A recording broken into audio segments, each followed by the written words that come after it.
get going. Peter is the publican of the Huntley Hotel, which is just outside Bendigo.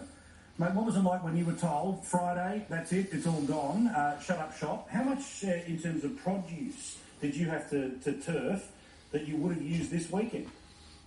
Paul, we were just devastated.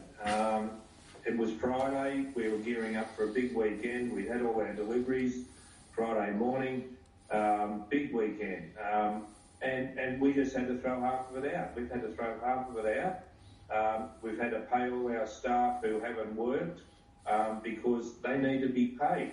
And it's just devastating, and it's just a nightmare that the state government can't run hotel quarantine and not have this situation where they lock down, but particularly lock down regional Victoria, that doesn't need to be locked down. You know, we're responsible people, we can manage things, but it's just crazy and it's devastating. We're just starting to get a bit of traction and then we're shut down again.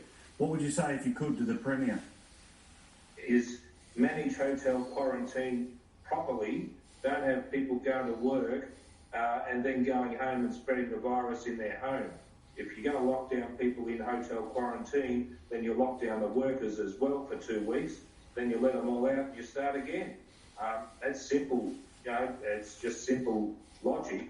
But taking a sledgehammer to regional Victoria is just devastating. You know, we, as I say, we were just starting as an industry to get some traction, and that's just all gone now. When we went to masks a fortnight ago, the trade dropped off on the Thursday after the Wednesday when the mask rule was announced. So what it's done is brought all this horror back to everybody, and everybody's just gone into hiding. It's devastating.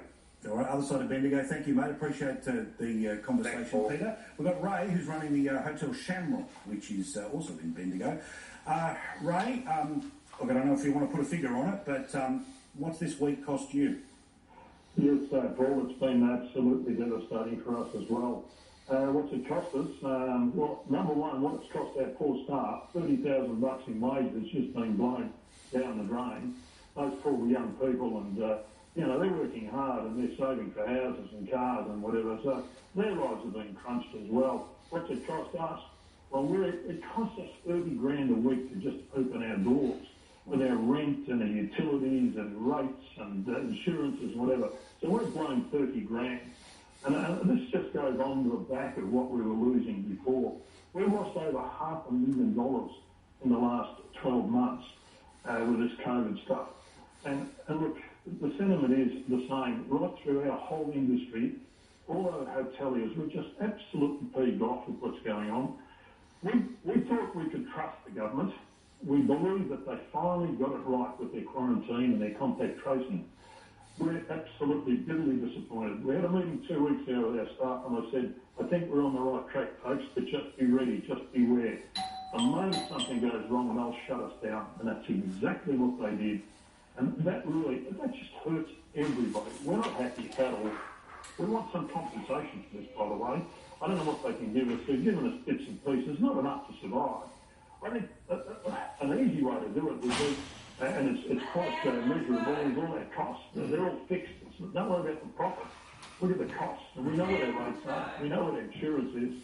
We know what our rate is. Give us that money back for the week that they shut us down. And, but I don't think that's going to happen, of course. But we need trust in the government and the system. And at the moment, that trust is completely blown away. Well, mate, we'll try and fire some questions at the Premier, who, of course, will dart them away, but we'll keep doing it for you, mate. I'm sorry that it's happening. We appreciate it. Good on you. All the best, mate. Nice to talk to you. Thank you, Ray. Thank you, Ray. Thank you, Peter. And thank you, Andrea, and everyone else watching in regional Victoria right now. The show is always about million people.